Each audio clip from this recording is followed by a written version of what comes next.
স্বামী, সংসার, সন্তান এটা হচ্ছে গিয়ে সর্বোপরি প্রথম পরিচয়। যারা বলছে বা যারা বলতে চায় বা যারা চেষ্টা করছে নানানভাবে অনেকভাবে বলার। বিচ্ছেদের ৬ বছর পেরিয়ে গেলেও এখনো সাকিবের স্ত্রীর পরিচয় দিয়ে থাকেন অপু বিশ্বাস, কিন্তু সে বিষয়টি শুরু থেকেই বুবলির কাছে একটা অভিযোগের কারণ। আর তার উপরে সাকিবের স্ত্রী বলে স্ট্যাটাস দিয়ে এবার চরমভাবে প্রশ্নের মুখে পড়েছেন অপু বিশ্বাস। মন্তব্য রয়েছে, এবার বেহায়াপনার সীমা অতিক্রম করছে অপু, যেটা কোনো ব্যক্তিসম্পন্ন মানুষের কাজ নয়। তাই তার বিস্তারিত জানতে অবশ্যই ভিডিওটি না টেনে সঙ্গে থাকুন।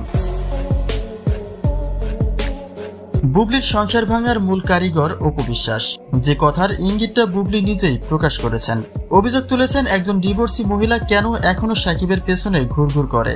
এক কথায় সাকিব বুবলির সংসারের একমাত্র কাঁটা অপু বিশ্বাস, আর তার মধ্য দিয়ে যেন কাটা গায়ে আবারও লবণের ছিটা মারলেন অপু। তিনি তার সোশ্যাল হ্যান্ডেলে সাকিবের স্ত্রীর দাবি রেখে একটা স্ট্যাটাস দিয়েছেন। তার কথার ইঙ্গিতটা সাকিবের সঙ্গে একটা সম্পর্কময় অর্থই প্রকাশ করে।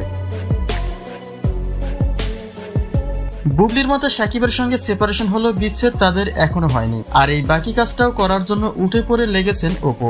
তবে সাকিবের সঙ্গে একটা সময় তার দ্বন্দ্ব বিবাদ চললেও এখন সেটা স্বাভাবিকের পর্যায়ে। কিন্তু মাঝখান থেকে একের পর এক সাকিবের পরিবারের সদস্য দাবি করেন অপু। এটা তিনি কোন অর্থে কি মনে করে বলেন সেটা বুবলির বোধগম্য নয়। আর সেখানে এবার সাকিবের স্ত্রী দাবি করে বসলেন অপু বিশ্বাস, যেটা একটা হাস্যকর বিষয় বলেও মন্তব্য দেখা যাচ্ছে। মূলত সাকিবের ক্যারিয়ারের 25 বছর পূর্তিতে আনুষ্ঠানিকভাবে একটা সম্মাননা দেওয়া হয়েছে, আর সেই উপলক্ষে দুবাই থেকে নিজের সোশ্যাল হ্যান্ডেলে সাকিবের স্ত্রী বলেই একটা পোস্ট করেন অপু, যে কথাটি এই মুহূর্তে নানাভাবেই বিতর্কিত।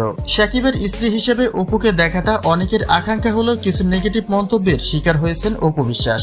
এমনও বলা হচ্ছে সাকিবকে সাইনবোর্ড বানিয়ে ক্যারিয়ারের ব্রাইট বাড়াতে চান অপু। সাকিবকে পটাতে চেষ্টার কোনো ত্রুটি নেই তার। তবে এই বিষয়টি আপনি কিভাবে দেখছেন তা কিন্তু নিশ্চয়ই কমেন্ট করতে ভুলবেন না।